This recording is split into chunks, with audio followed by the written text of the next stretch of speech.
Anissa.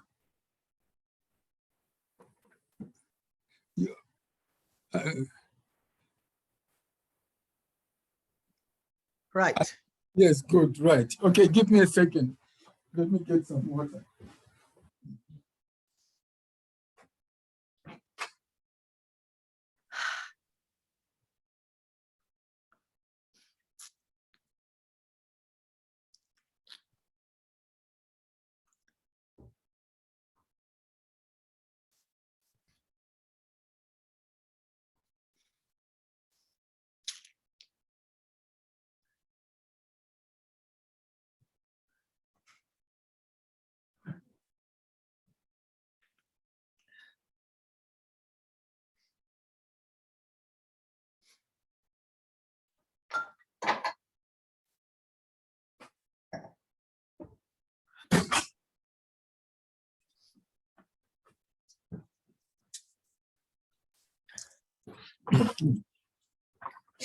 Yeah. Have they abandoned us? They will come. What happened was that I discovered that I could be able to log in directly. That's interesting. Mm.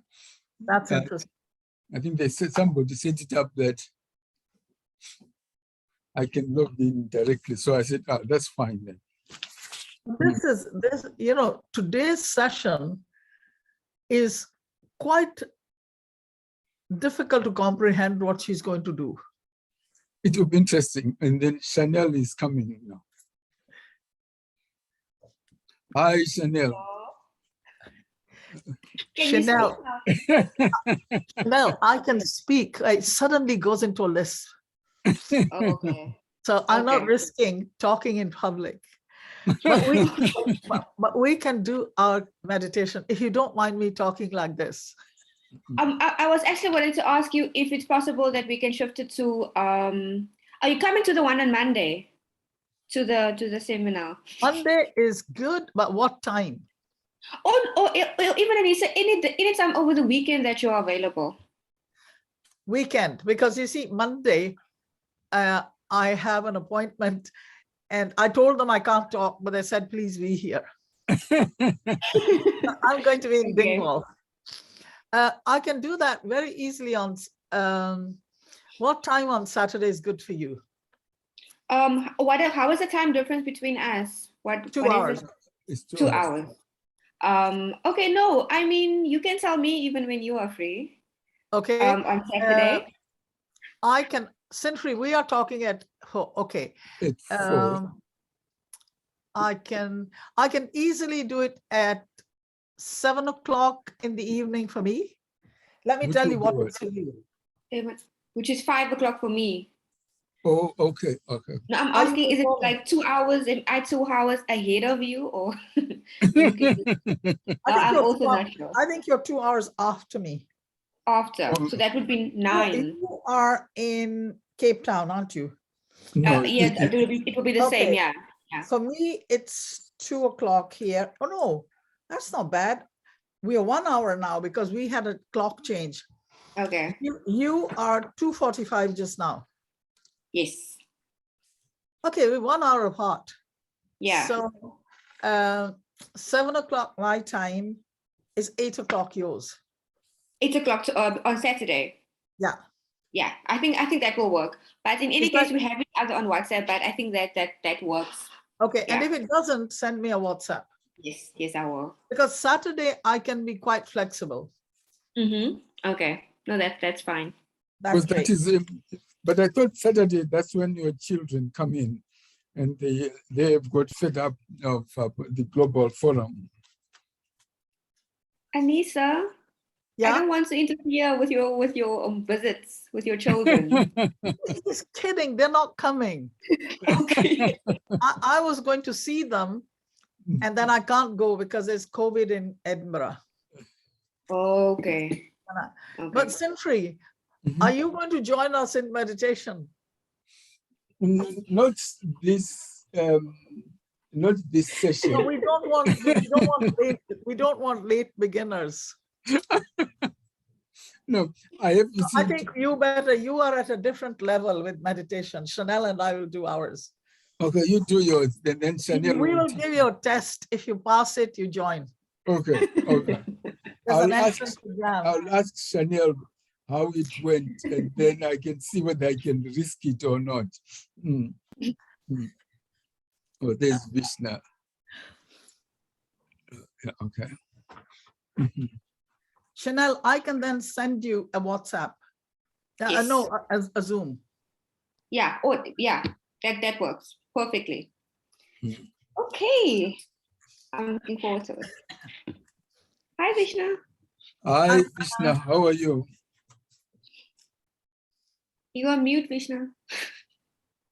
I'm doing well. How are you? Good. We're talking about Go ahead. meditation. We're talking about meditation. Because of what? Mm. Yes. Anissa is going to teach people how to meditate. So you must approach it if you don't know how to meditate. I said that I will join once I know how it goes. This is much needed, I think. Definitely. It's a pleasure of introducing Professor Eeva Sippola to you today. Eeva Sippola is an Associate Professor of Ibero-American Languages and Cultures at the University of Helsinki in Finland. She has previously held positions at the University of Bremen, Germany, and Aarhus University, Denmark. Her research interests have a broad focus on contact linguistics and critical social linguistics, especially in the Hispanic world. She is a founding co-editor of the Journal of Postcolonial Linguistics and associate editor of the Journal of Ibero-Romance Creoles. Her academic work is guided by the principles of open science and cooperation. Thank you so much for being with us today. The floor is yours. Thank you so much for inviting me. It's an honor to be here and also for this presentation. Let's see if I can share my presentation. I don't think I have any sound here. Can you see my slides? Is it working well? Okay, yeah. So today I'm going to talk about my experience as a researcher on Creole languages, especially the Philippine Creole, Philippine Spanish Creole called Chabacano, and then as the co-editor-in-chief of the Journal of Postcolonial Linguistics. And I will try to draft out ways of rethinking language studies. How can we make linguistics and language studies to include more post-colonial and decolonial ways of thinking and knowledge production? So in this talk, the aim is to present the Journal of Postcolonial Linguistics and its aims. And as a backdrop to this question that you see right here, how do linguists rethink the ways of conceptualizing, studying, and analyzing language in a post-colonial world, which is one of the leading questions we aim to answer, or one of the leading questions we have in the Journal of Postcolonial Linguistics. As a backdrop to this question, I will present two examples of my own research that has focused on post-colonial Creole contexts in the Philippines.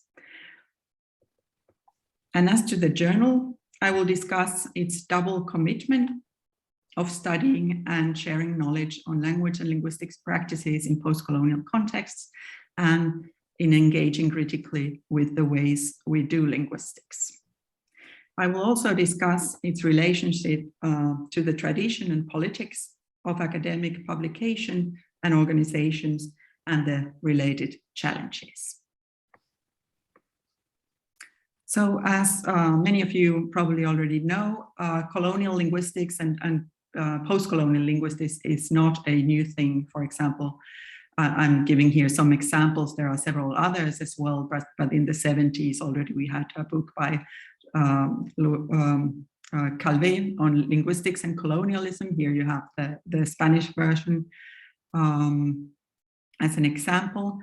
Then we have Joseph Errington's Linguistics in a Colonial World and Colonial Linguistics papers from the beginning of 2000s, and more recently, Colonial and Decolonial Linguistics Knowledges and Epistemes, edited by Anna Dermot, Anne Storr, and Nick Shepherd. In addition to these, we are now working with the Journal of Postcolonial Linguistics and thinking about the ways we can make linguistics a more equal and more knowledgeable academia in this respect. What does postcolonial linguistics mean from my perspective and the perspective of the journal? Well, as a definition of the field of study that we have taken that it is a meta level that explores the phenomena which connects language to postcolonialism as a direct or indirect effect of colonialism.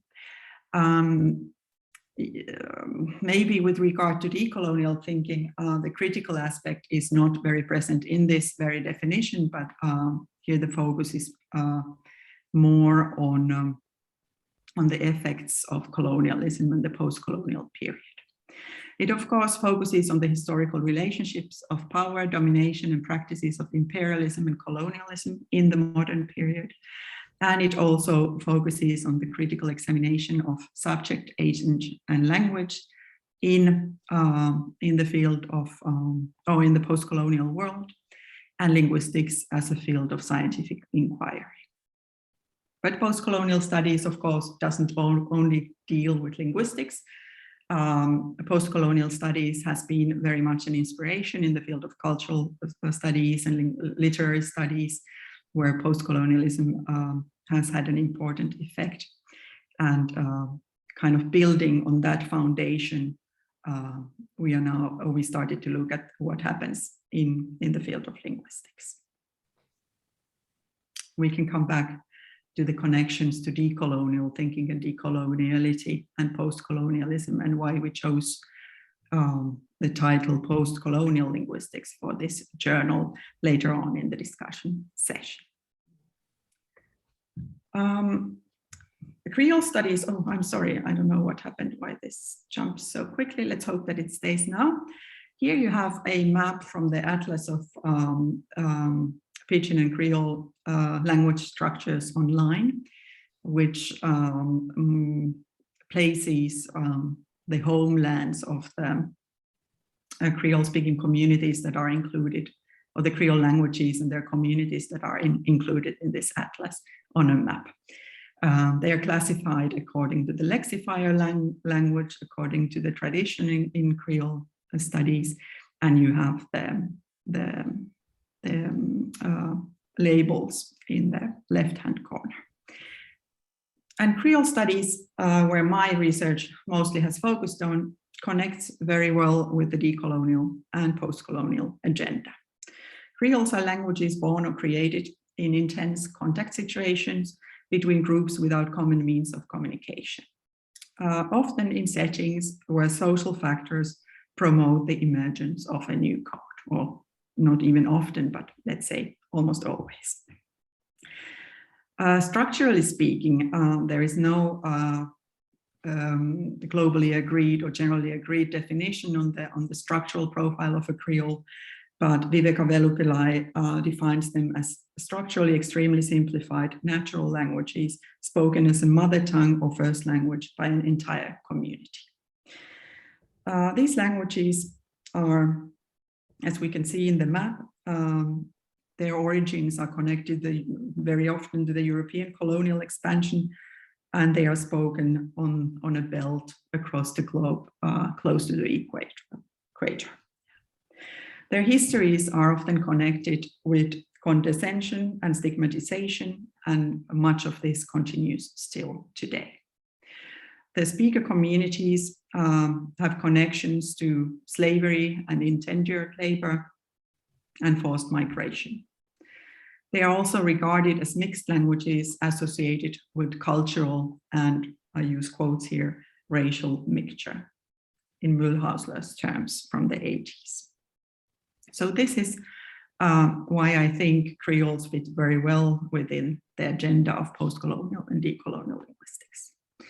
And I will give examples of I will give two examples from my own studies. One has to do the kind of readings we can do of a Creole in a historical context, which of course has to do with this double commitment of looking at the agents, the languages, the definitions we give within the field of linguistics. And then the other example will deal with folk perceptions. But let's go first with these readings of a Creole. This example is based on a study we are currently conducting with Mauro Fernandez, a Spanish professor and researcher who has access to an important historical documentation of the Chobacano Creoles. He has located a letter from 1872, written in what we think is Chobacano, where a soldier probably denounces another soldier that was involved in a military, how do you say, a mutiny against the Spanish in the Cavite garrison. We gave a presentation on this at the SBCL winter meeting last January with the title, "A Chobacano Letter Denouncing Cavite Mutineers, Notes on the Authenticity of a Creole Text." This is one of the earliest samples of Philippine Creole Spanish. It dates from quite late 19th century, which is quite surprising because there are claims that these varieties were actually formed already in the early 17th century. And with this, when looking at the text, when analyzing the text and looking at it and looking at comparing it with other samples from the same period, we notice that there are very different readings regarding the authenticity and the representativeness of this Creole sample and many other Creole samples as well. Here we have three different historical figures from the study of Chobacano Creoles.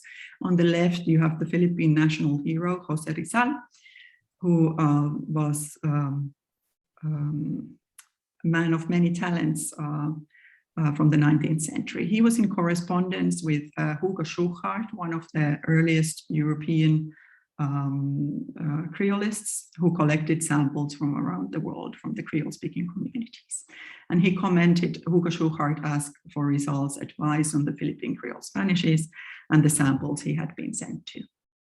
And José Rizal often commented that the samples Schuchart had at his disposal were not genuine enough, but were examples written by Spaniards trying to describe the way of speaking of the local population in the Philippines. A very similar opinion of many texts that Schuchart had at his disposal was given by Trinidad Pardo de Tavera, who is the sir in the middle, also a local Filipino politician of Spanish background, but who had grown, who was born and grew up in the Philippines. He had very similar comments to the ones given by José Rizal about the early Chobacano samples. Then the third figure we have in this slide is Keith Wynnum, a scholar who in the 1950s studied Philippine Creole varieties and wrote a monograph of them, and also produced many new samples that were unavailable until then. In his mind, he looked at the internal consistency of the samples and kind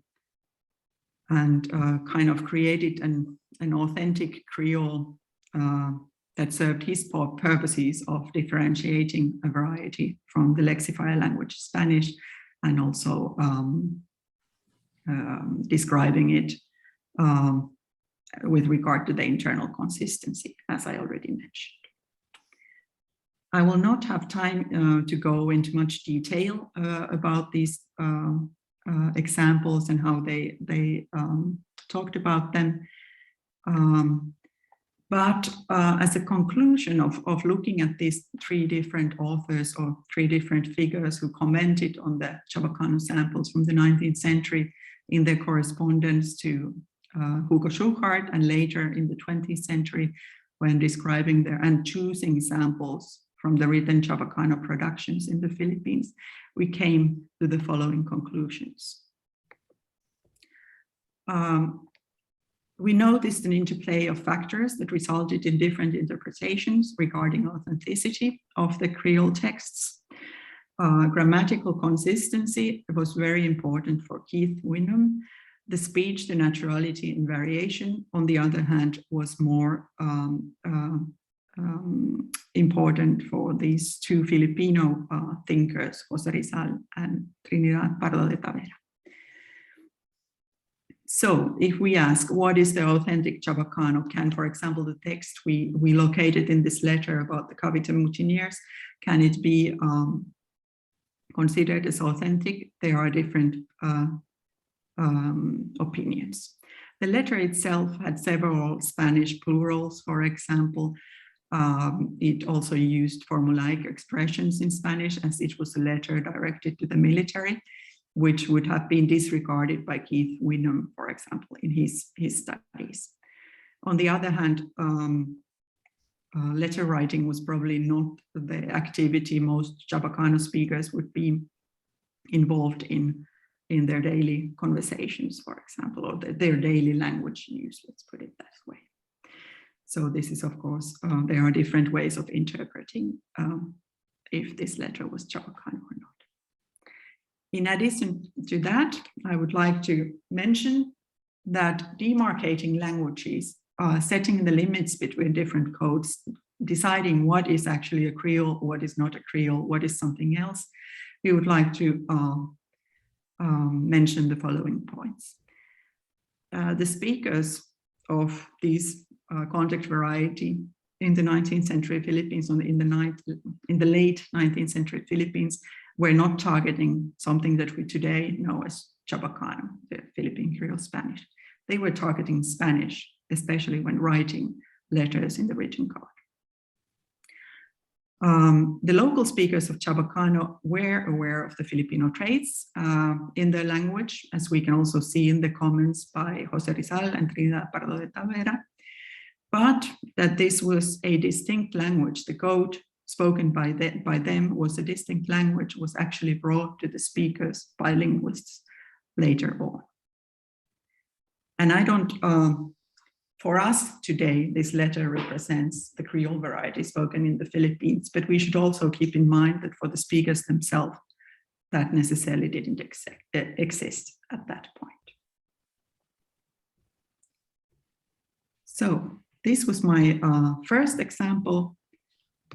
And the second example deals with folk perceptions of variation among the Chabacano Creoles. This is a study we did with Mary Kleshow and published some 8 years ago. Our aims in this study were to compare the three different varieties of Chabacano spoken in the Philippines, in Cavite City, in Ternate, and in Zamboanga, and to compare speaker and researcher perceptions. We asked how the speakers classify their languages and the language's relationship to Spanish, and also to reflect on the researchers' position and previous knowledge on these topics. We think that matches and mismatches of these focus questions yield insights into ideologies about relationships between the varieties, and also which linguistic features carry social meaning. We also know from previous research on Creole attitudes that metalinguistic awareness studies are useful for language planning purposes and for avoiding researchers' classifications. Let's look at a couple of examples here before I move on to discuss the aims of the journal. In this study, we used mainly qualitative social linguistics methods. We had two main sets of data. We had fieldwork-based observation, mob tasks, interviews, over 100 interviews from Manila Bay locations, and then an online survey to get in touch with the Zamboanga Chabacano speakers. We, of course, did a combination and cross-analysis of the collected material and aimed at transparency in the analyzed material with the indication of sources and material types, including information on the age, sex, community, language history, and source type. And here you can see some examples, for example, a map task collected in Cavite City where people were marking where people speak and what do they speak and so on. And then one of the ways of distributing our survey was through Twitter here. Quien pae Chavacano, come here to this survey. You'll be surprised. And then we shared the link. And we received quite a nice number of responses. Here you have, I only selected a couple of examples here, but this is about the linguistic features that the people saw as salient or thought as salient.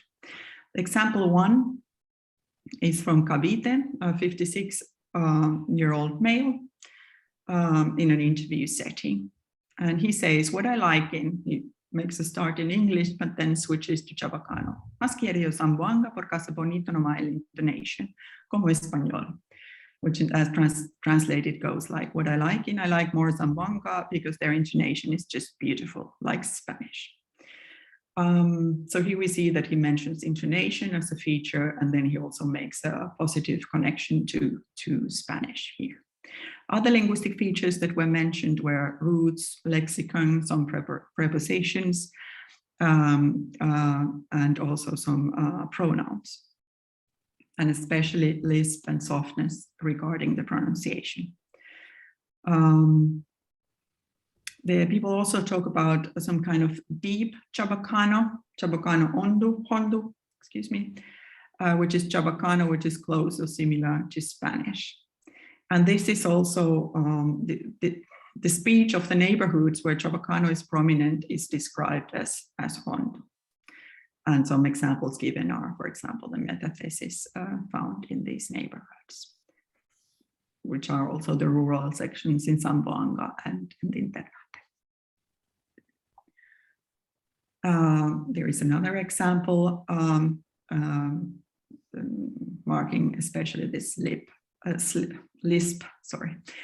Growing up in traditional Chabacano, old rich family relatives speak with a lisp, making it sound really authentic, like how your abuelito or abuelita used to converse with us way back. This comment was from Zamboanga, where the Spanish connection was especially highlighted on the family level.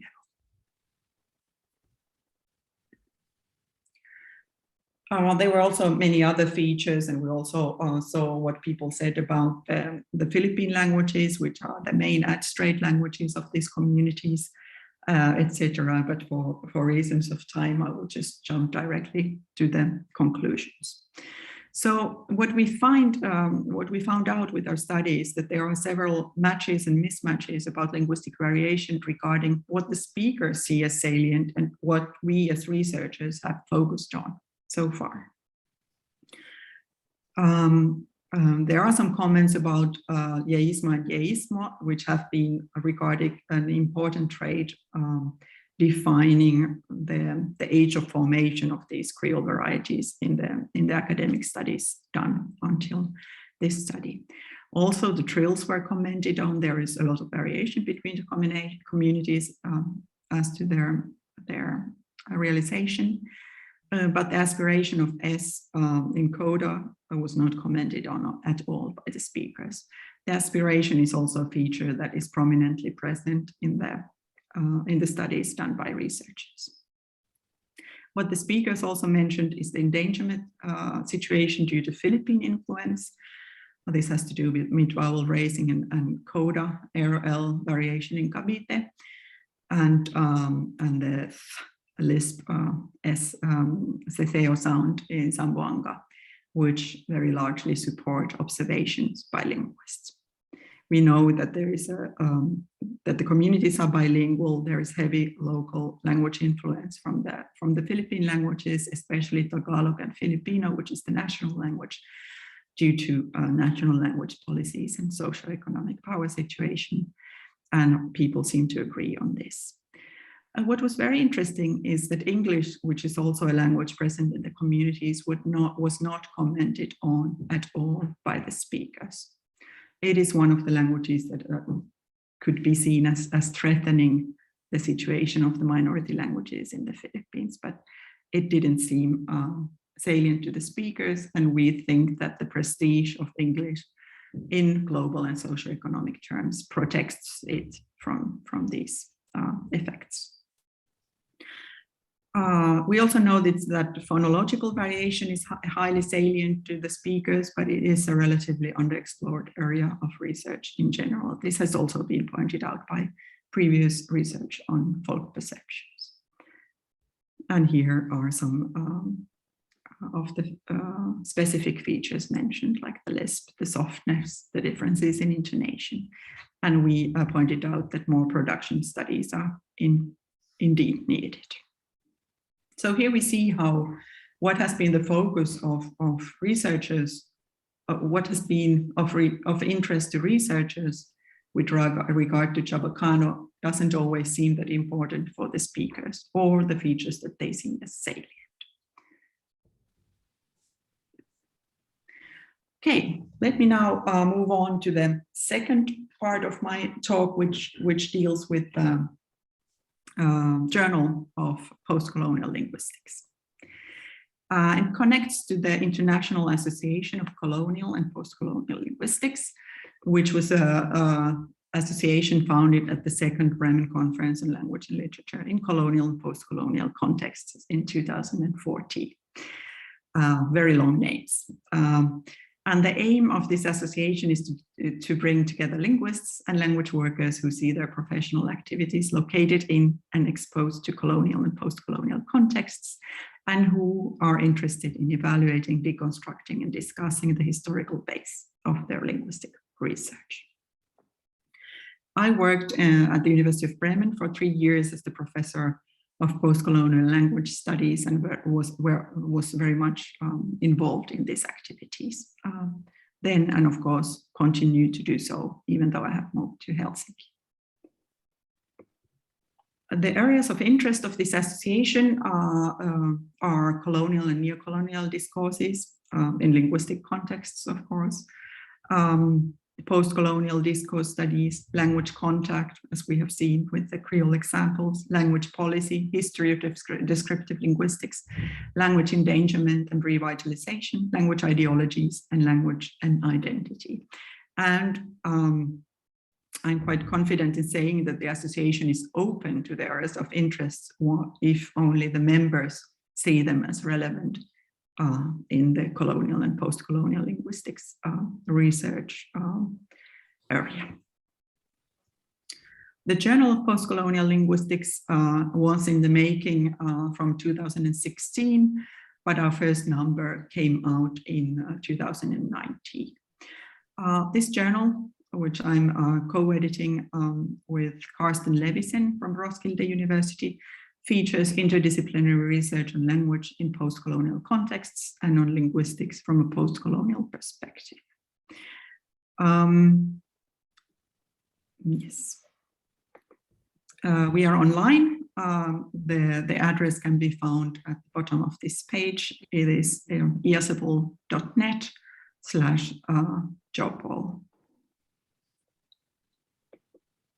Central dimensions of the journal are, or like the questions we are interested in, are representations. How do we represent words, constructions, and conversations in linguistics? What meta-language is suitable for analyzing language and linguistic practices?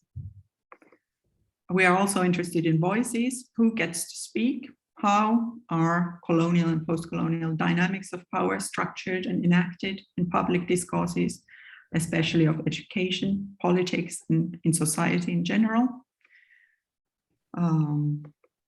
And on biases, this is what Carsten Levisen has been working on in the past years. So through what lenses are we studying the world and its speakers, as well as ethics? How do we study languages, discourses, and speakers ethically in an age of transnationalism, urbanization, and linguistic marginalization? So far, we have produced 7 issues. The first one was a general issue introducing the field, including articles by Anne Storch, Ingo Warnke from the German colonial linguistics perspective, and Ofelia Garcia, and with a co-author focusing on the Latinx experiences in the US context, and our introduction by me and Cost. The second issue was on the pragmatics of place, post-colonial perspectives, a collection of papers. Is a special issue from a workshop we held at the International Pragmatics Association's yearly meeting. Then we had a general issue featuring a number of articles on different aspects dealing with the topics I just introduced in the previous slide, from very diverse contexts throughout the globe, dealing with Creoles, but also with the description of South Asian linguistics in the 19th century, etc. The fourth issue is labeled Other, edited by Hollington, Miesner, Nassenstein, Storch, and Savare. The fifth issue is Language and Popular Geopolitics by Susana Fernandez and Carsten Levison, and Marie-Ève Bouchard's Postcolonial Social Linguistics is the first issue that came out this year. We also have a very fascinating collection of papers on language and domestic work, which is currently in press, and one of the editors is the organizer of this global forum as well. What are the challenges we have encountered so far? Well, first of all, of course, creating a journal and making it work requires some funding and some resources. We were lucky enough to get the Nordic Research Council's journal grant for newly established journals for 2018 and 20, which covered for our editorial assistance costs. And then I've been also backed up by my home university, the University of Helsinki, in 2021 and this year. But we are currently seeking for more opportunities of funding, because we have to, of course, cover for the web costs and then the copy editing costs. This has to do with the technicalization of academic publishing. There is a lot of technical issues involved. We, for example, don't have DOIs yet for our digital object identifiers for our articles yet, but we are working on that, and also include some costs.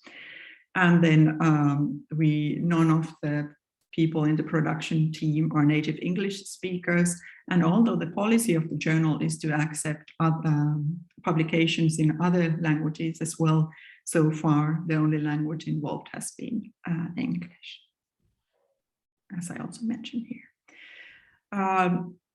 Other challenges that we have had is reaching wider audiences. Most of our authors come from the global north, as you can see here, for example. Well, actually, I think all of the special issue editors work in European or US or Canadian academic institutions. So this is certainly a challenge we identify. And it's also connected to the practices that are set at these universities for meeting certain production targets, for example, that we have to publish in an established journal or with an established publisher, so that our department gets some funding points from the national government and so on. And so far, I am not at all confident that we would have reached the people who work with these issues in the field. Let's say, I call them here language workers. Here I mean, for example, policy planners or people that work with certain linguistic communities for revitalization or for language promotion, etc. So that's definitely an area we would need to develop further. And actually with these points here, I would like to invite you all to contribute to the journal and to use your networks to promote it. I'm quite confident that I can get my university to fund us further, and probably also get the journal included in a more how do you say that, kind of technical setup, web app setup that is provided by the Finnish Association of the Learned Societies. But it will take some time before it can happen. But anyway, so the future of the journal looks bright if we can get the contents flowing in and people interested in the activities.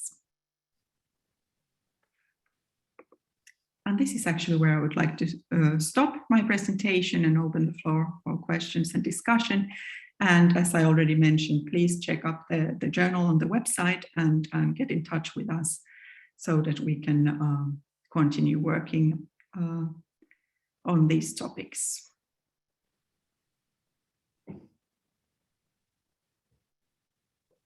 Okay, thank you very much, Eeva, for your presentation. And I'll yield the floor now to Sinfree for a couple of questions. Okay, thanks, Pasi. Thanks, Eeva. I've got a couple of questions. I want to concentrate our initial discussion on the Journal of Postcolonial Linguistics. Then we can move on to your discussion about Creole linguistics. You pointed out, I think, some of the problems the journal may face. So my question is this: do you think at this point in time, the journal is enabling you to meet the objectives of leading us to rethink and reconceptualize linguistics? Or putting it differently, is the journal the appropriate medium through which we should seek to try and rethink how linguistics is conceptualized or practiced?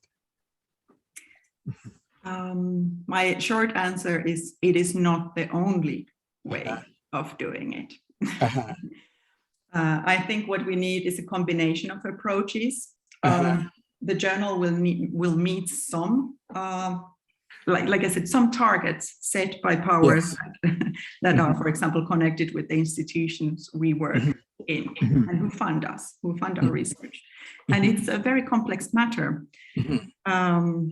And I don't think that there is an easy yes or no answer to this, but it is, perhaps we should, let's say, if we had more resources, we would be happy to organize this kind of forum, for example, in connection to the launching of a special issue and so on, and other means of kind of meeting the real world out there.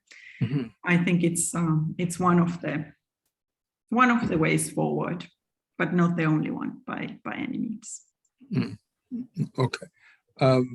For example, for us in this forum, I think what has kept us going is not so much the resources available to us, but the sense of ideological commitment of the team that makes up this group of people from across the globe.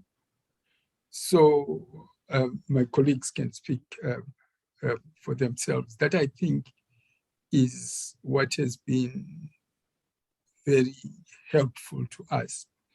For example, we now are able not only to have these particular forums, but you can talk about the book series. We've got volumes, I think, about 17 or 18 to 20 volumes that we are able to put together. And we have a couple of people who have come up, who have joined us with expertise in film and video. And Basi has been thinking about films and how we can make films from there. And we've also begun thinking, with the support of the Caribbean Philosophical Association, how we can have a series of summer institutes. So in a sense, what we have been able to accomplish, and Chanel, for example, has set up schedules until 2024, is more, I think, to do with a general belief amongst ourselves as a small group that change is indeed possible if we are committed to it. Yes. Right. And because if you don't have that belief that you are able to bring about some small change, then I think you won't go very far. But then this gets me back to the idea of a journal. Is it possible that the format of a journal in itself makes it difficult for you to accomplish what you are interested in? That is, changing and undermining linguistics as it currently practiced. Because you still have to get your reviewers, you still have to make your judgment about all those other aspects, right? Because the journal articles are typically monolithic views of so-and-so, etc. And is it possible that, to put it differently, you can't change the institutions using journal articles? Yes, yes. In the journal, with the journal, by no means, we definitely cannot change that. Yeah, okay. But I think it's always trying to find a balance between some kind of tradition and then the revolution, if we want to put it that way. Because if I don't want to use too colorful words here, but what I intend to say, that if we make a complete cut to the ways of academic production, that might also be counterproductive. Okay. And I also feel somehow, because I've recently, well, I've been lucky enough to have been employed, but I very much feel for the young scholars who are finding their ways, and you need, at least in the circles that I'm most familiar with, they need to show that, oh, I've published in this journal or in this other journal. So kind of to invite them to engage in other kind of practices. This is also a discussion we are having very much in academic circles, at least in Finland nowadays, like what kind of involvement is counted as academic production. And when you are being evaluated, for example, for promotion, what does this mean for someone's career? And I think it's important for us who have reached some kind of relatively stable positions in the academic world to think about the youngsters and maybe try to change the ways we do science, but also give them access to the ways we kind of were doing science with. So not to put pressure on the younger generations of having to change it all if it is counterproductive to them. I don't know if I'm explaining myself well here, but yeah, I definitely understand your question, and I think there is a grain of truth there. Then the other question, before I give over back to Basi, I can understand the interest in post-colonial linguistics and all that, but the problem that I have is as follows. When you start talking about post-colonial linguistics, you still are talking about linguistics, to quote Lynn Mario in the book that Basi and myself have just done. You're still talking about linguistics as a singular entity, right? Meaning that, yes, you may want to change it, you may want this, but you still are thinking of linguistics as this singular entity, rather than thinking of linguistics as a pluralized phenomenon. as a pluralized practice. Because what seems to be happening in linguistics is, okay, yes, phonology, morphology, and all creoles, etc. But it still is a singular discipline. So what linguistics has done is that it has bought into the myth of singularity, which makes it difficult to deal with post-colonial linguistics. That philosophically, by thinking of linguistics in a singular form, it limits your ontological capabilities of dealing with post-colonial context. Yes, but on the other hand, yeah, on the other hand, yes. Is linguistics really such a unified field? I'm in doubt. Yeah, it is not a unified field, but but the way the journal talks about it is that it is still a field. Yeah, it is not a unified. There are diversities within it, but you still are framing it as a field. So there's still a sense of unitary fieldness within it. This linguistics, this geography, these disciplines that we're talking about. In other words, in a post-colonial scholarship, do notions of disciplines, do notions about fields help us get where we want to go to? Yeah, I'm in doubt. I don't really know. I'm also thinking about the alternatives. Yeah. What would be an alternative be for this? I don't know. Yeah, maybe that's why. And in a way, I'm returning to what I said before. Yeah.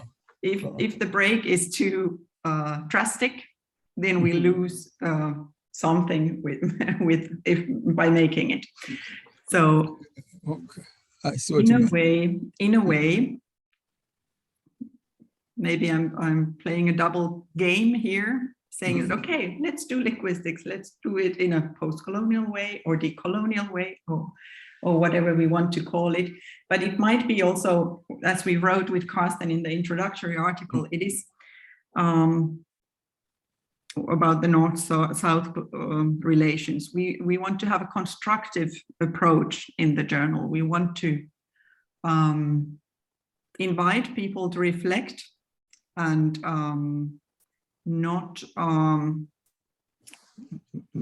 to throw away everything.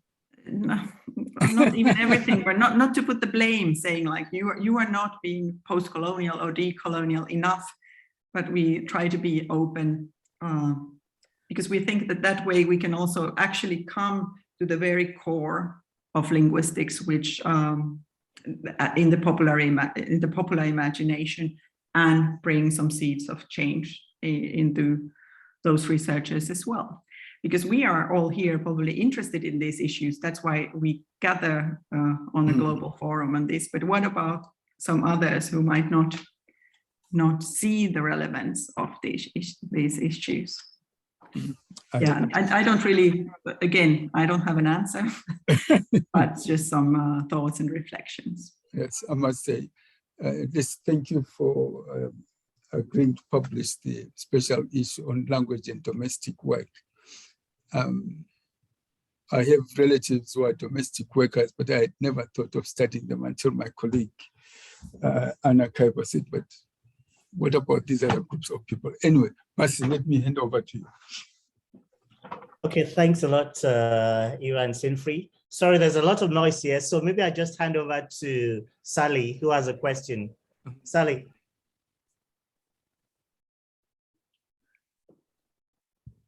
Well, thank you very much, Eeva, for a thought-provoking presentation. I'm going to speak from the perspective of the Global South, and I may appear to want to throw out the baby with the bathwater, but I think it's necessary that I make my point. And I want to underscore two recent publications from 2020 on the subject matter of decoloniality. And the first, I hope yeah, I have to put it in front of my face. Yeah. I'm using a virtual. It's the book, Innovations and Challenges in Applied Linguistics from the Global South,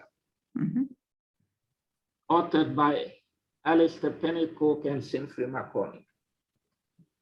And the other one is, I won't show, Colonial and Decolonial Linguistics, edited by Anna Doimer, Anne Storch, and Nick Shepard. And there's an important difference between the two of them. The second one, Colonial and Decolonial Linguistics, really highlights one of the things that you pointed out. Most of the contributors are from the West. Okay, and the editors are all from the West. And I contributed a chapter to it. And one of the things I pointed out is that a lot of the topics discussed in the book, at least for the section that I was invited to comment on, have nothing to do with colonial linguistics. A distinction must be made between adequate analysis that is justified by the data that one has investigated versus a bias that is particularly colonial. And one really has to show that. Or some people say such and such topics about African languages have not been discussed before. Well, that has nothing to do with colonial linguistics, really. It depends on the interest of the people that are engaged in the practice. And this article by Pennycook and McConney, although I'm not an applied linguist, yet when you read it, there you find the voice of a linguist from the global South expressing their discontent with the practice, starting with the conceptualization of language and things like that. Okay, and so here you come up with a journal of postcolonial linguistics, and I'm invited to think about what postcolonial means. Does postcolonial in the United States mean the same thing as postcolonial in Zimbabwe? The difference, there's an important difference. Whatever people think of the American Revolution, the United States is still a colony. Because the people that rule the United States are primarily of European descent, and this is a settlement colony. And in the words of Alfred Crosby, it is a new Europe, intended to be a better Europe than the Europe left behind. Whereas in the case of Africa, it's a completely different story, where Europe colonized Africa to extract raw materials for the Industrial Revolution in Europe and for the development of Europe. Okay, so things have changed. And linguistics was born during the colonial period, actually at the time when people were seeking to justify why Africa and Asia were being colonized on the exploitation model. And the excuse was to bring civilization to people that had no civilization and things like that. And so we have been trained, most of us, including myself, although I have been trying to emancipate myself from that tradition, in thinking like Europeans, in analyzing indigenous languages according to standards of analysis set up by Europeans. And when Europeans produce initial analysis of non-European languages, they didn't interpret with, consult with the natives about the adequacy of their interpretations and so forth. So excuse me for extrapolating from that. I look at the list of publications in your journal. I didn't see the editorial board, but I see the names of the editors and so forth. And something tells me, well, there's something wrong with this journal of postcolonial linguistics because it is operating in the tradition of colonial linguistics. And the question is, if you are not being colonial with the journal of postcolonial linguistics. That's a very serious issue. You presented it as a challenge, but it is a flaw in the design, the conceptualization, and the setup of the journals. So is the journal in the interest of linguistics, or is the journal in the interest of the editors? The journal is in the interest of linguistics. That I'm very confident of. But yeah, it is definitely a challenge. I will call it a challenge because we are also welcoming everybody working from where they come from. The editorial board is also mainly based in I don't know if to call it Northern or Western academic institutions. And this is also connected to the discussion that I gave before on these topics. But let's say we are aware of these problematic issues, but it is also the reality where we are placed. This was a journal that was initiated at this Bremen conference by the Eeva Sippola. So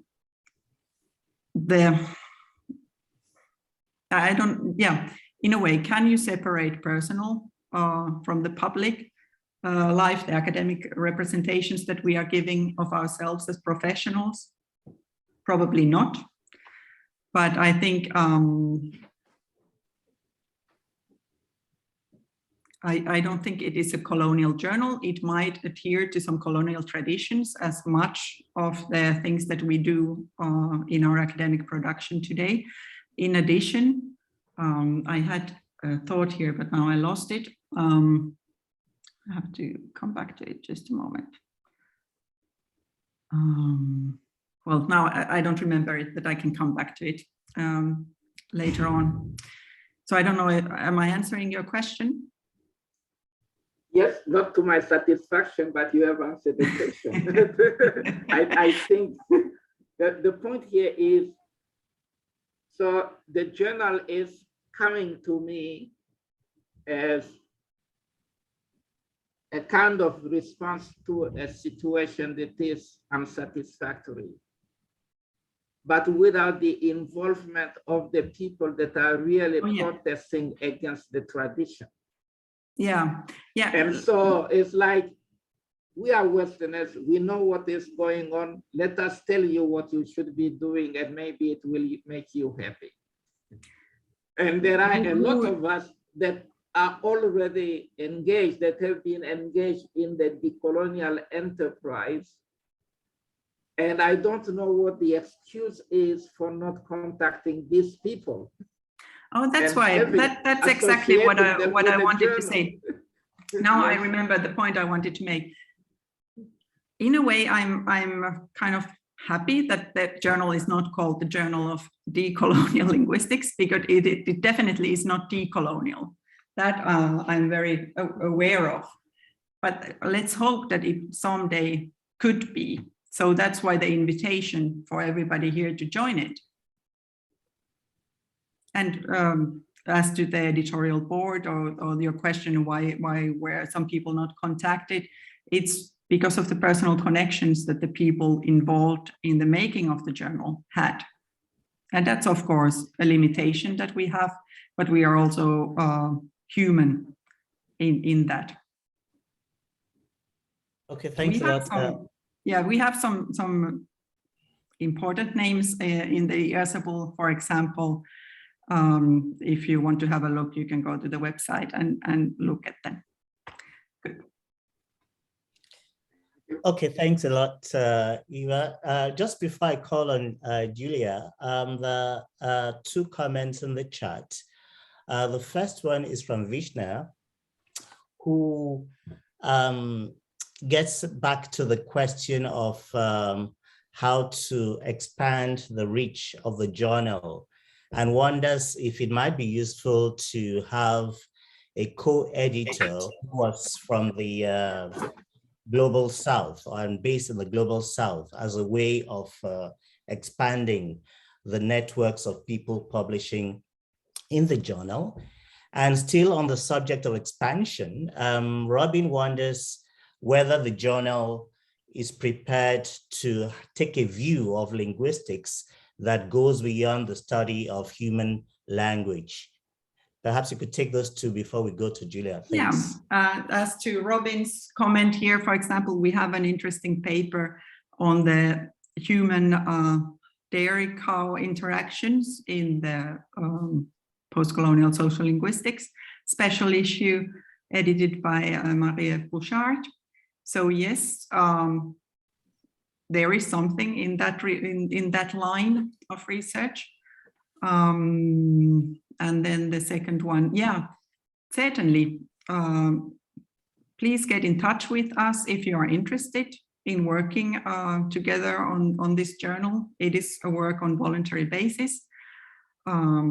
So if you have the time and the resources, we are very interested in your involvement, so we can discuss things further. If you identify yourself as a scholar from the global South, then do get in touch with us, and if you're interested in working on the journal.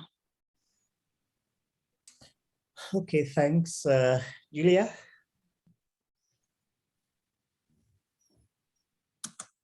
Yes, thank you, Eva, for for the presentation and the work that you're trying to do. I myself was quite interested in it because I saw that one of my colleagues at Roskilde University is involved in this journal, Carsten Levison. I didn't know that, and I didn't know, even though he is part of our of the same one of the research groups that I'm part of. So this is quite interesting, and I also work a lot in terms of what is it that happens with the decolonial in the Nordic countries. I myself, being a decolonial scholar, bred from within the Latin American tradition.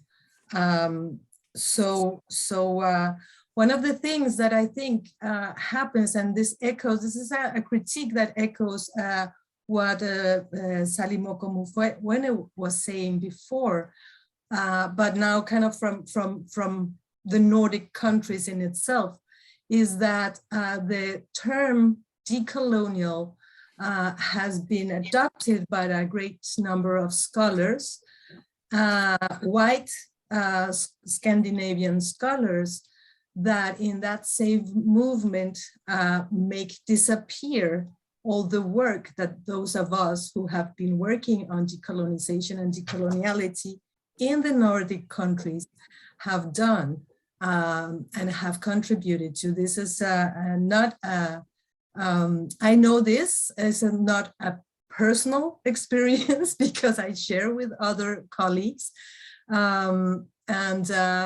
So I think that critique is very valid, and I think that it is a critique that should be really taken into account and taken seriously, and respectfully to you, not reduced to a question of this is the context we did have, and this is connected to our personal trajectories, because when you speak when you try to open up channels to have debates with people from the global South, when I listened to you say that the people in the board and the contributors are based on the global North and maybe not identifying as people from the global South, I was just kind of thinking, okay, Audre Lorde wrote about the master's, the famous essay about the master's house, her critique, among others, about how a conference on feminism that only has one person of color in it, and how that the whole discussion is derailed in terms of arguments about personal connections or time or whatever. I mean,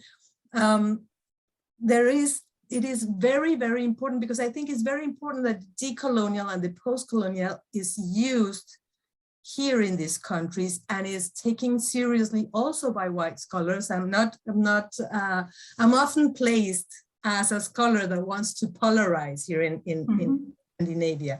However, the point is not to polarize, but to really underline the importance of engaging with and speaking from a knowledge where we can hear that there is a knowledge about the traditions and the knowledges that we actually work with and by. And I think, yeah, I think that is perhaps the most important task. And that can be done in small steps in the context of making this journal, but it needs to be taken seriously, and it requires a lot of work, not of others, but of you. That would be my comment.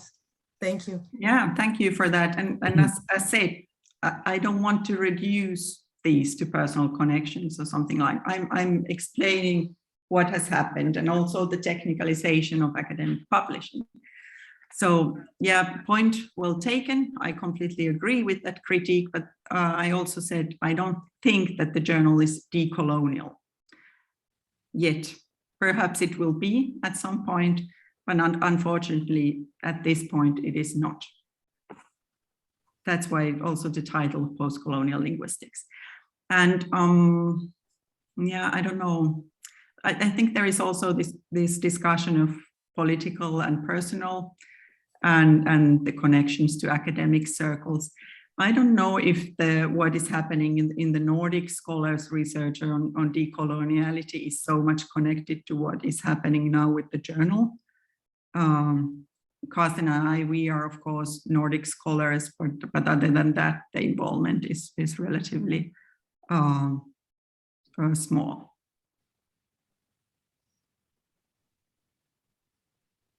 All right, thanks a lot. There's a question from Christine. Yeah, while thanking you for the presentation, Christine observes that precisely this forum has given you a very good opportunity to hear from colleagues in the Global South, or working in with for the Global South, to hear what their concerns are. And it's clear that the production of critical knowledge entails a number of things, including problematizing the rules of knowledge production, recognizing other voices, other genres and languages, and so on. Now, how far can we go in recognizing the authorship and languages of indigenous peoples, or promoting multilingual publications? So in the journal you co-edit, and who do you define really as a target audience for this journal? Yeah, the last question is perhaps the easiest to answer. So, or one of the easiest to answer. So we target for this journal anybody who is interested in dealing these matters. So, but I also mentioned that one of the challenges is that we haven't really gone to the applied side or field yet. And also we are not in contact with what I called language workers. As to the multilingual publications, our policy is multilingual, but in practice, everything has happened in English so far. And yeah, and then there was this discussion, what we also discussed with Sinfrey Makoni at the beginning of, I don't think this is the only way of doing post-colonial or decolonial studies, but other means, other ways of dissemination are certainly very welcome. Okay. Perhaps in the future, I don't know, once we gather a stronger crowd, a larger crowd to work for the journal, we could discuss this further and maybe make a selection of ways of promotion and dissemination. But these are very relevant issues as well. Okay, thanks, Eeva. So before I come to Ashraf, let me go to Arthur Spears, who has a question he'd like to pose to you. Is it the one? No. No. Oh, yeah, Arthur Spears, yeah.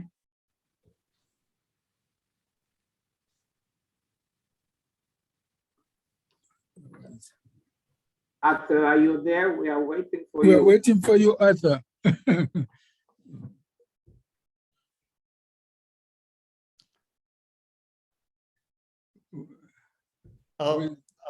Okay. I'm sure he's probably trying to unmute himself. But while we wait for him, there's a question from Ashraf, who wonders what the implications are, where you insist that the journal is not decolonial, but post-colonial. What exactly does that imply? Yes, Yes, please go ahead. Yeah, I just read that question before and I was already thinking about it. I think that we are not reaching a critical enough level yet in the journal, in its editorial policy, nor in all the publications that are included. So that's that would be one answer to this question. Not that it would be restricted to Southern matters. No, by no means. I also have problems with this North-South division because I'm not sure what it means in all contexts. It can also be problematic as the borders are, of course, fluid. So that's to the second question, no. But what I'm implying is that we are not critical enough. The critical commitment is not being lived up to yet. Okay, Cecile wonders how post-colonial one must be to get their paper accepted by the journal. So what's the degree of post-coloniality you work with? How do you gauge just how post-colonial a manuscript is to Let's be say if it deals with language and language-related issues from the colonial period onwards, that would be the minimum degree of post-coloniality we would need. So in that respect, also, we are very open.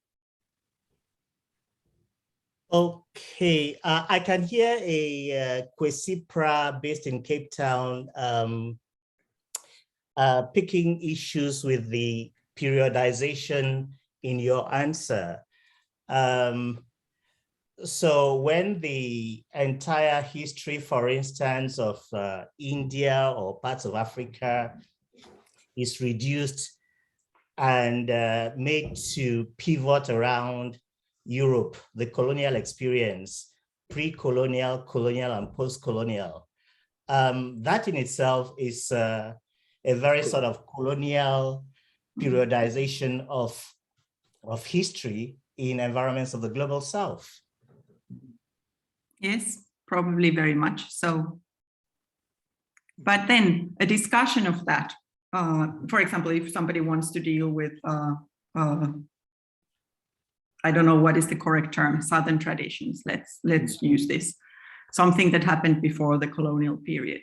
Once it is looked at from our time now, our gaze probably is also conditioned by the colonial experience to some degree.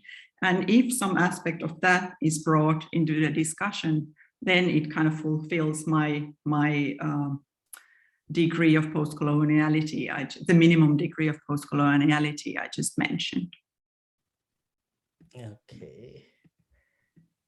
You don't seem, Lasse, you don't seem content with my answer. No, I mean, I think it's fine. I was also going to ask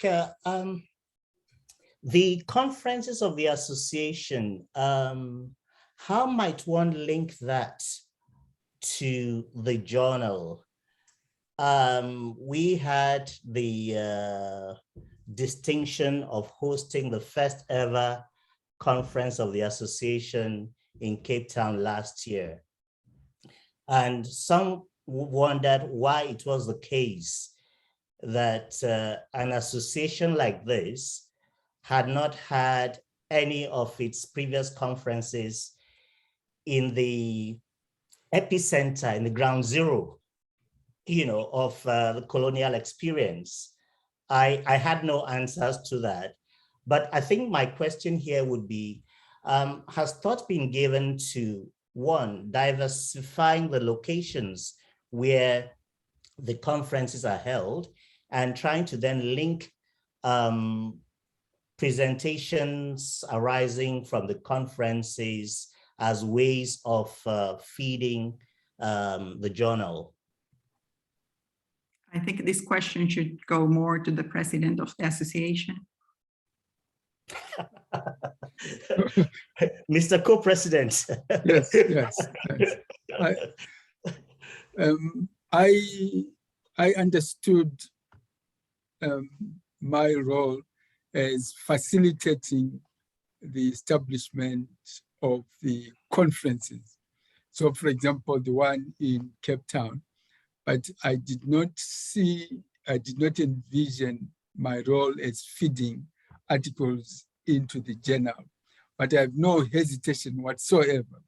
If that's acceptable to the editors, I can get back to Basi and ask him to select the articles which he regarded, the presentation that he regarded as effective, and then I will pass them over to you as editors.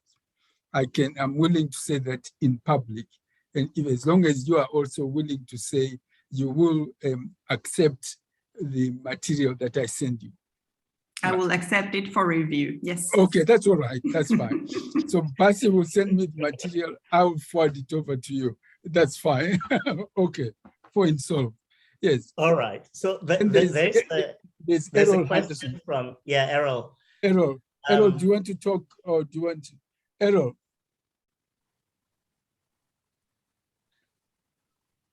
All right. So the question is, does post-colonial also apply to regions associated with what would be regarded as internal colonialism?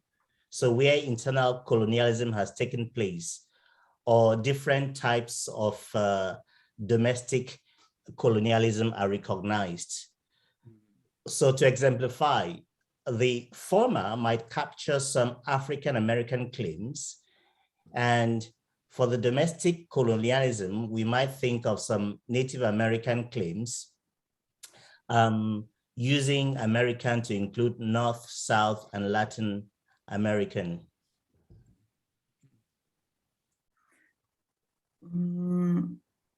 Yeah, post-colonial in this sense. Yeah, I don't know if we are here actually talking about post-colonial, well, post-colonial in the context of post-colonial linguistics. Yes, I would see these two examples here very, very fitting for the interest of the journal. Also remember the definition, what we are actually interested in. It is the relations of power that are somehow connected with experiences of colonialism in general. So in that sense, yes, very much. So I think it also very interesting to compare different contexts and settings where these matrices of power are are made visible, for example. So in that sense, both of these seem very, very suitable. Okay, all right. So Vishna has a question. Sure. Thank you so much for your talk. Just kind of like still wrapping my head around these views.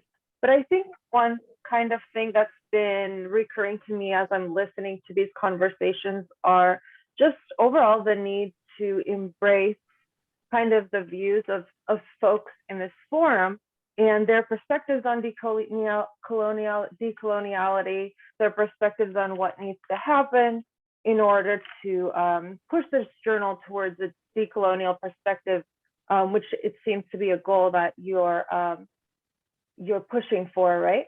And so to embrace our definitions of folks in this forum of decoloniality and the comments about internal colonialism, the comments about taking folks on the review board who are from the global south.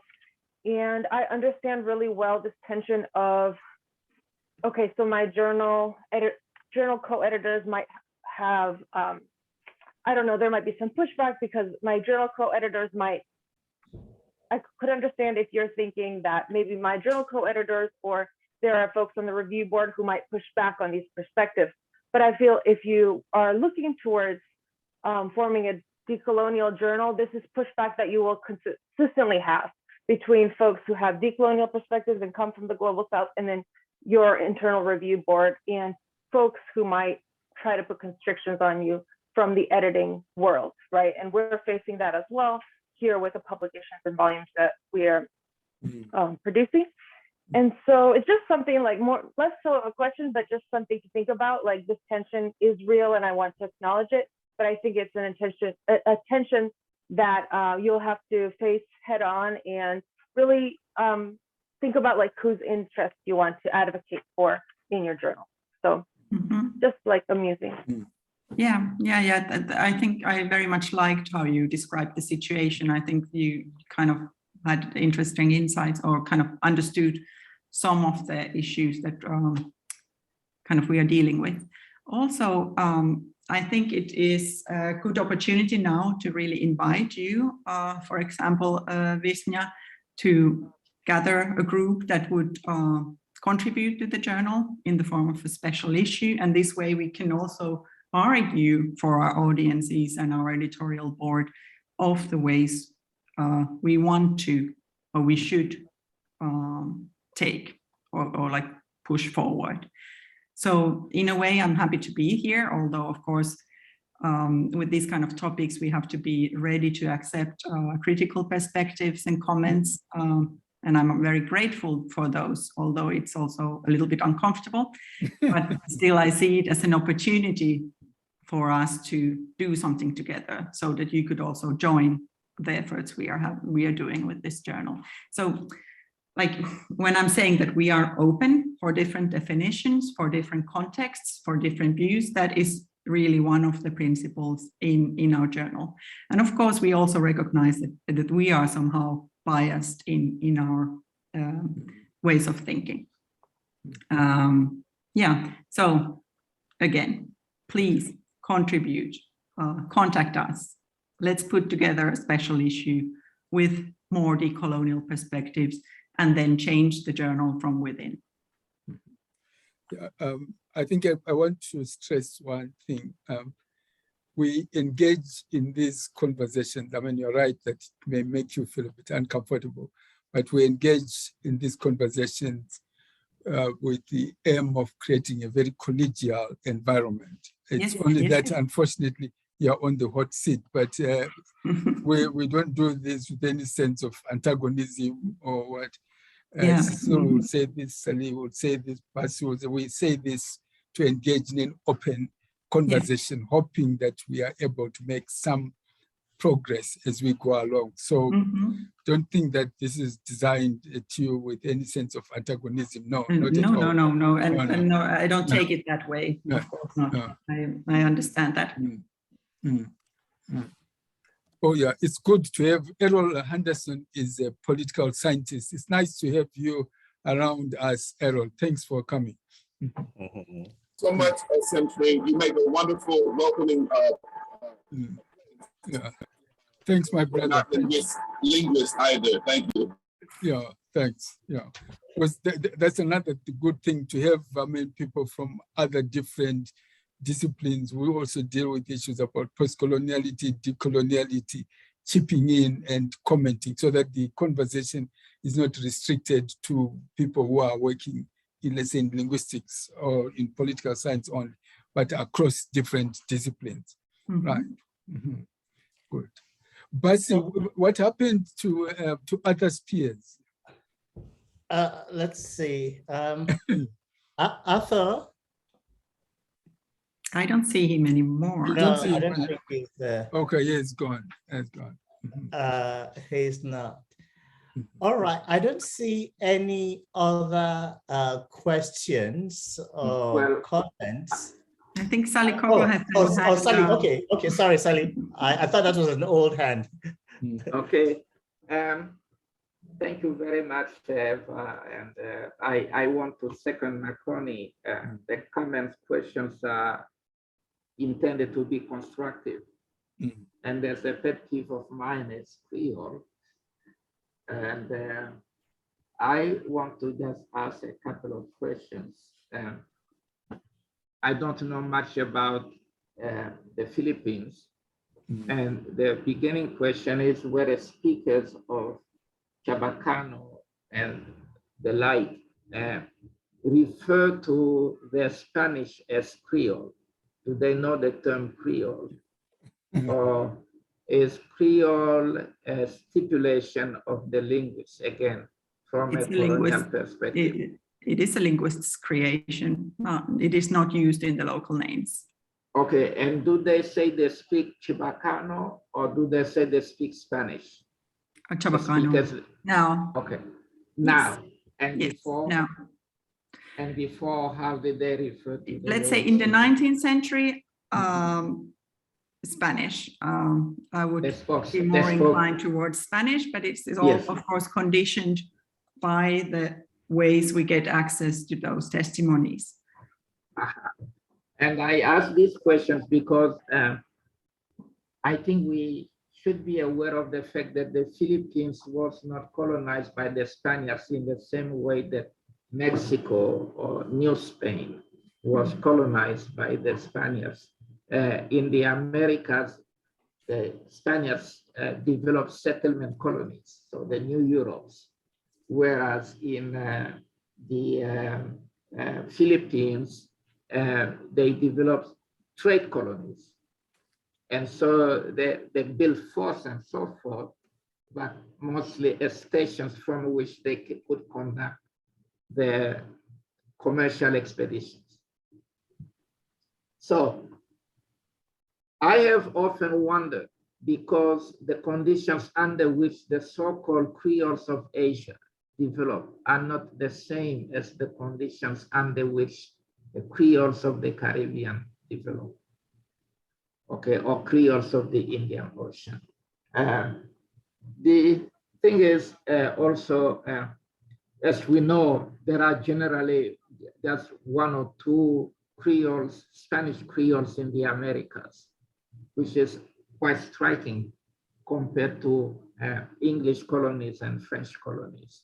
And for the English colonies and French colonies, it's typically on the islands rather than in where they develop large colonies. So the situation shouldn't shock us. Now, in reading your paper in Hickey's Handbook of Language Contact, along with the paper by Hugo Cardoso about Asian Iberian Creoles, I came to the conclusion that there is something quite striking. First, there isn't much multilingualism involved. You have, one or two ethnic groups that work closely with the colonists, and they either Hispanicize or Lusitanize. And there was a process of cultural assimilation, which also entailed not only converting to Christianity, but also adopting the colonist language and so forth. And they lived in a kind of I don't know what I should call it, intimate, but close relationship with the colonists. And as far as these people were concerned, they had shifted to a new vernacular, which is the vernacular brought by the colonists. And I think that we started paying attention to the difference after the Portuguese left South Asia. I mean, the colonies were confiscated typically by the English or British. And whereas in the Philippines, the colony was taken over by Americans, Anglophones, and so forth, which actually demoted the status of Spanish in the case of the Philippines and the status of Portuguese in the case of South Asia and East Asia. And then here comes the linguist who notices that the varieties are not as diverse from Spanish or Portuguese. And with also another bias, because the comparison is based especially on Standard Portuguese, which was not the lexified, or Standard Spanish, which may not have been the lexified at all. And so the divergence has been exaggerated in relation to the languages or the language varieties that lexified these new varieties and so forth. Okay.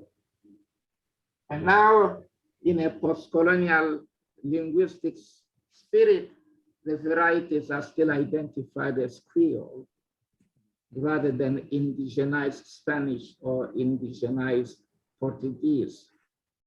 Is there anything that can be done about that in post-colonial linguistics?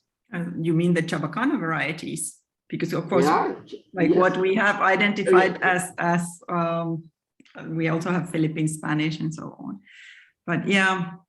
And that would be the non-standard counterpart of Philippine Spanish.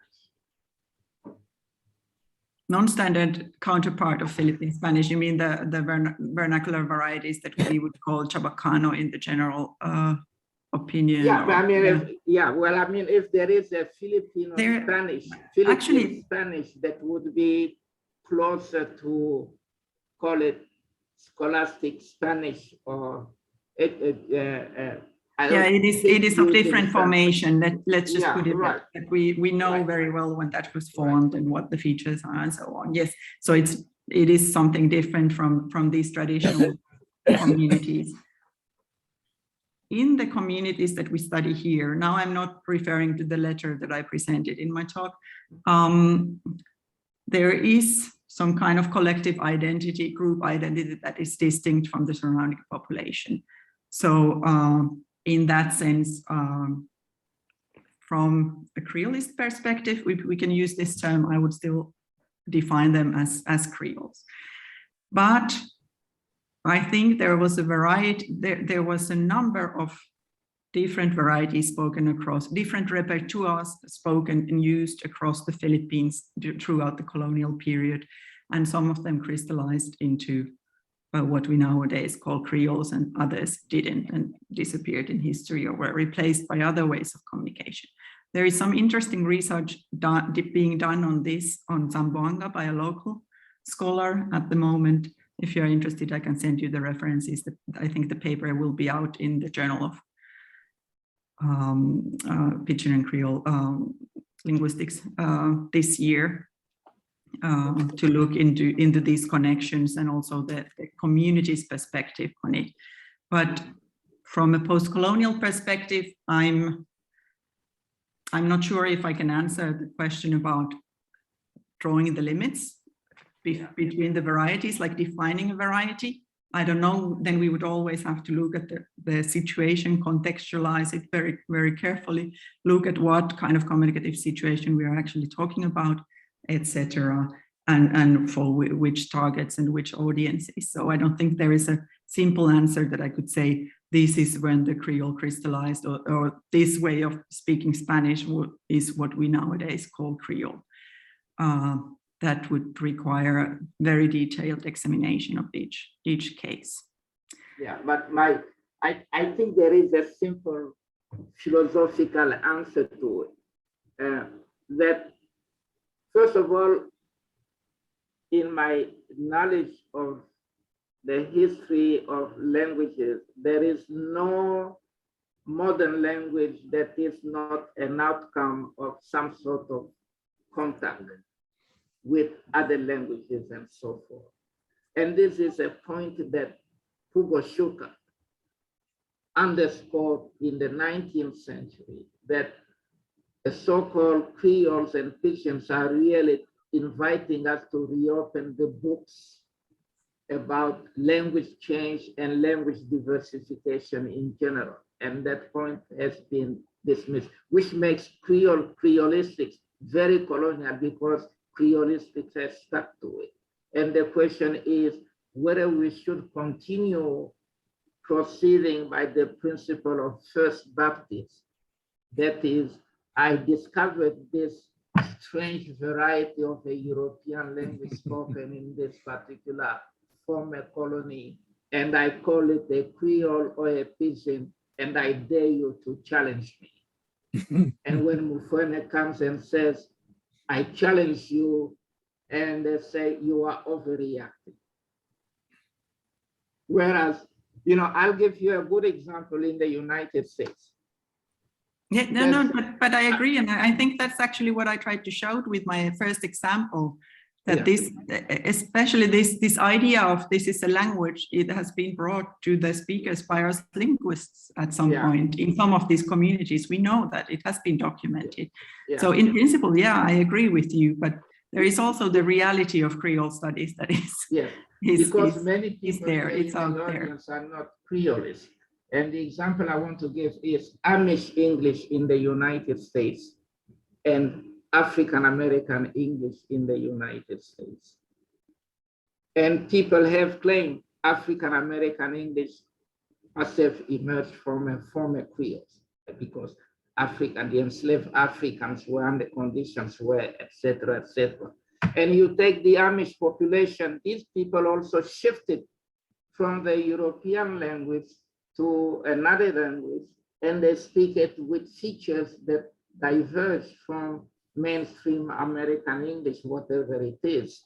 But nobody has ever mentioned Amish English as a Creole or semi-Creole or descendants of a Creole, but the position on African American English continues, which is the legacy of colonialism itself. And so this is really the point. So if you are reconsidering all this, thank you. And also I see this occasion to retract my comment about the editorial board of your journal. I had time to go and look, and I see that it is quite mixed. And thank you for doing that kind of thing. But you should also... Here, I also have to give actually the honors to Anne Straw, who was working on this with me, and then later on Carsten Levis, and we took over and tried to get a diverse board, but yeah. Okay, thank you. Okay, well, thanks, Sally, thanks, Eeva. So there have been a number of comments on the chat, you know, for just general observations, the needs for journals to be jolted out of their comfort zones, and an appreciation of the tenor with which the discussions have taken place. So I think our very final, we have a final question from Cecile. Yes, thank you, Basi, and thank you, Eeva, for this presentation. You said something in your response to Sally that really struck me. You say we need to take into account the Creolist tradition. And I think that's where we may differ here. Traditions are product of history.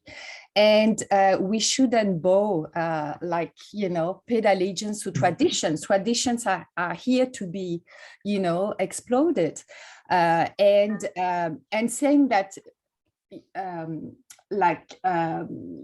stressing your position, for example, not to give up the notion, the category Creole in defining the languages or the language varieties you work on, is a way for you to position yourself within the tradition. I think we may look at it in another way, and I think that's what we try to do in the forum, is like questioning those traditions and really say, you know, why should I keep, you know, following the trend and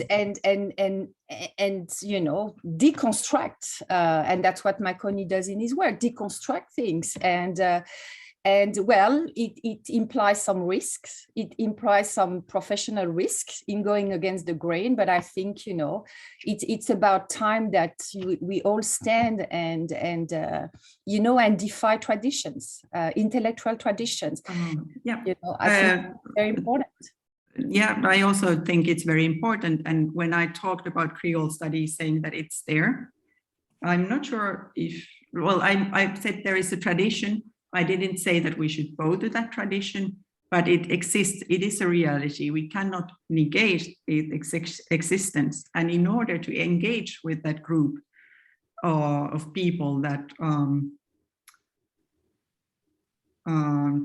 use this term, I'm not thinking about the concrete example that I could put, for example. So, for example, taking part in the Atlas of Pidgin and Creole language structures. What do you think about that? I would like to turn out the question the other way. That was, of course, a typology, an initiative created by typologists, which is also, I think it is relevant for the communities that want to get their languages recognized, for example, to be included in some kind of I will leave it there. Included in some kind of database, for example. I think it is also an important source of reference for them. We have looked at the samples together. People are interested in the Atlas in the communities that I'm familiar with. So I don't know if acknowledging that a tradition exists means that one should bow to it.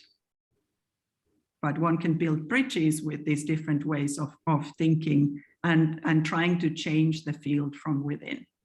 So I very much acknowledge your criticism of this, but I wouldn't push it into that direction. I would be more for building bridges and kind of inviting also people who probably are stuck in some kind of Creole conceptualization and wanting to put a set of features for defining Creoles, etc., for this purpose, into these new, or I don't know if these discussions are new, but into this kind of thinking that we are, for example, promoting in this forum. Hey, Thank you, Eeva. Thanks a lot, Eeva. Thanks a lot for spending your Friday afternoon with us.